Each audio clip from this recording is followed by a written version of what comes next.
Hello viewers, আসসালামু আলাইকুম। আজকে আমি এতগুলো টাকা নিয়ে চলে যাচ্ছি আমার একটা অনেক দিনের বড় স্বপ্ন পূরণ করতে। ইতিমধ্যেই ক্লাইম্যাক্স দেখে বুঝে গেছেন আজকের ব্লগটাতে আমরা কি নিয়ে আলোচনা করতে যাচ্ছি। তো আজকে সকালবেলায় আমি হাফেজ ভাই এবং তালুজি মিলে চলে যাচ্ছি আমাদের স্বপ্ন পূরণ করার গন্তব্যের উদ্দেশ্যে। এই জন্য আমাদের এলাকা থেকে গাড়ি দিয়ে চলে যাচ্ছি শহরমালি। আমাদের এখান থেকে শহরমালি যেতে সময় লাগে প্রায় 1 ঘন্টার অধিক। আর যেতে না যেতেই দেখা হয়ে গেল কাঙ্ক্ষিত এই মেহমানের সাথে।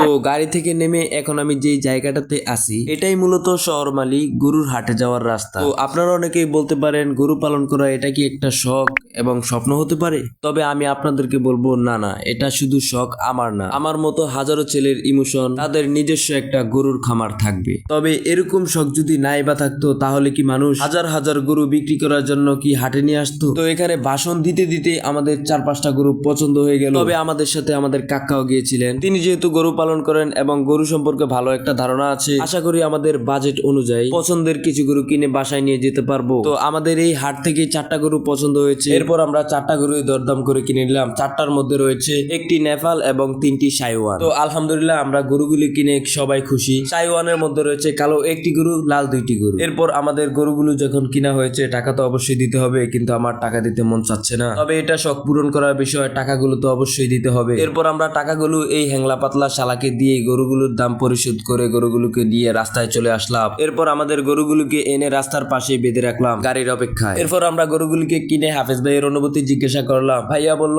আলহামদুলিল্লাহ। এরই মধ্যে আমাদের গাড়ি চলে আসলো, গরুগুলি গাড়িতে উঠানো শুরু করলাম। আঁচল দিয়া ঢাকা রাখো, চোখ যেন পড়ে না।